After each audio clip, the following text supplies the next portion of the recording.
दोस्तों, आज हम बात करने वाले हैं एक ऐसे राष्ट्रपति की जिसने 24 साल तक अपने देश पर शासन कर पूरी दुनिया में अपनी ताकत का लोहा मनवाया।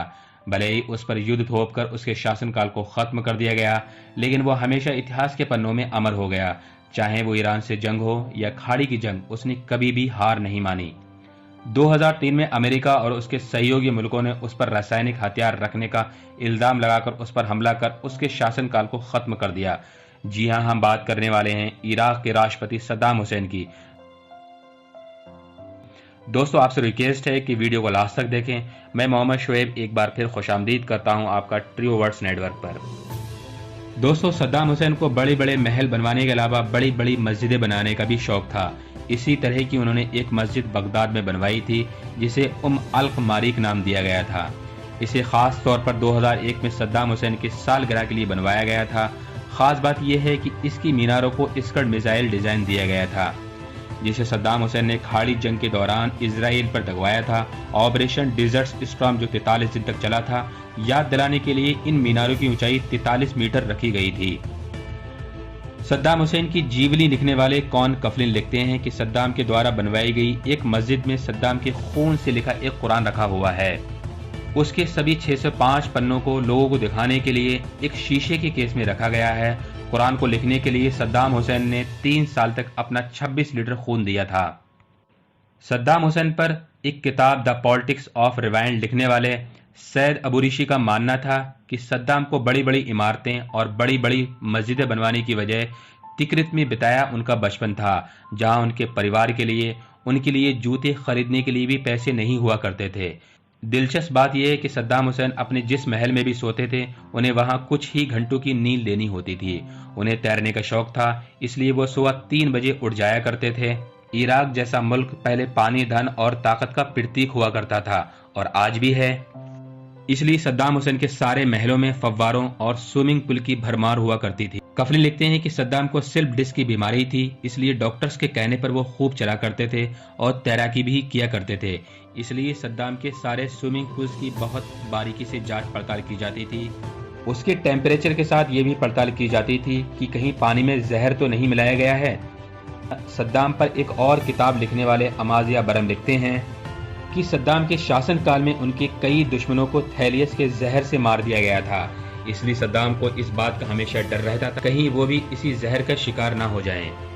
हफ्ते में 2 बार उनके महल में नॉन वेज फूड का इंतजाम किया जाता था, जिसमें खासकर मछली, बकरा, केकड़े, झींगे और मुर्गे का ताज़ा मीट भिजवाया जाता था।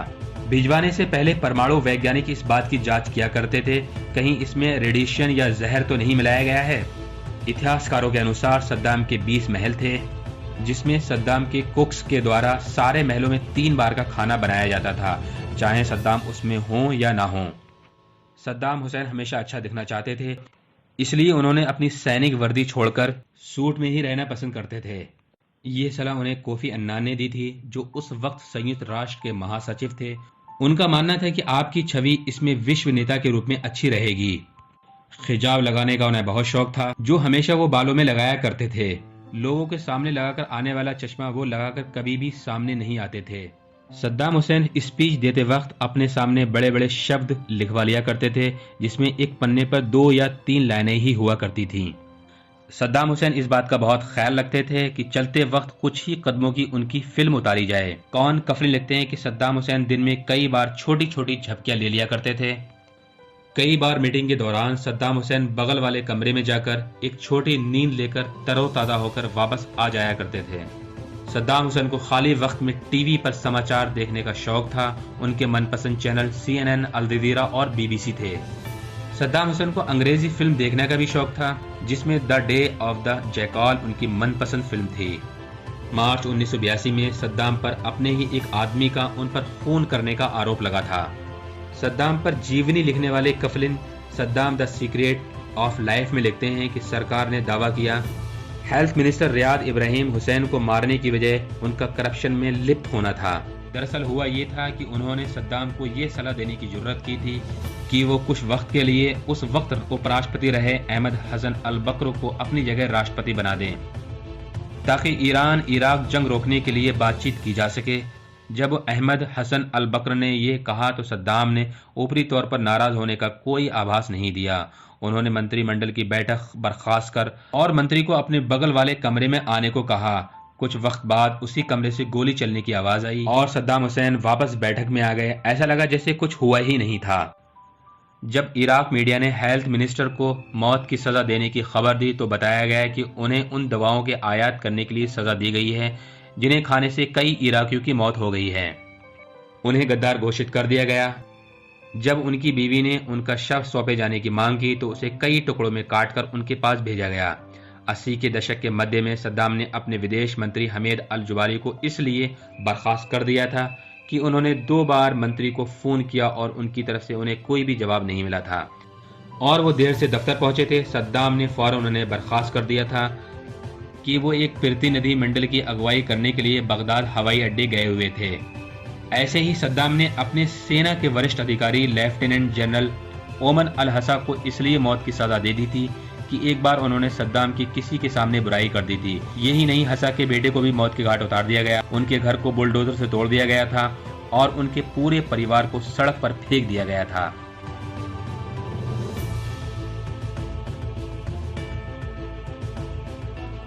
जब बैठक खत्म हुई तो उन्होंने उसी मंत्री को रुकने के लिए कहा और पूछा कि आपको बहुत जल्दी है। उस मंत्री ने कहा कि ऐसी कोई बात नहीं है तो सद्दाम ने उसे डांटते हुए कहा, ऐसा करके आपने मेरी बेइज्जती की है। कफले लिखते हैं कि इसके बाद सद्दाम ने उस मंत्री को एक कमरे में 2 दिन तक कैद कर दिया। उस दौरान उसको लगता रहा कि कभी भी बाहर ले जाकर उसे गोली मारी जा सकती है। आखिर सद्दाम ने उनके प्राण तो बख्श दिए लेकिन उसे उसके पद से हाथ धोना पड़ा। सद्दाम के लिए उनका परिवार उनके दुश्मनों से भी ज्यादा परेशानी का सबब था। इसमें सबसे बड़ी भूमिका उनकी पत्नी साजिदा की बेवफाई की थी। 1988 में सद्दाम को बड़े पारिवारिक संकट से गुजरना पड़ा जब उनके इराकी एयरबेस के महानिदेशक की पत्नी समीरा शाह से संबंध हो गए।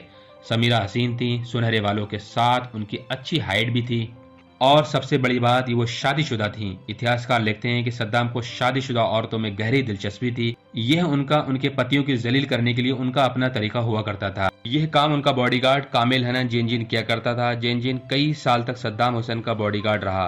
दिलचस्प बात यह थी कि वो सद्दाम हुसैन के रसोइये का बेटा था। वो सद्दाम को देने वाले खाने को भी टेस्ट किया करता था कि कहीं सद्दाम हुसैन के खाने में जहर तो नहीं मिलाया गया है। सद्दाम हुसैन का मानना था कि उनका रसोइया उनके खाने में इसलिए भी जहर नहीं मिलाएगा कि मेरे खाने से पहले उनका खुद का बेटा इस खाने को चखता था।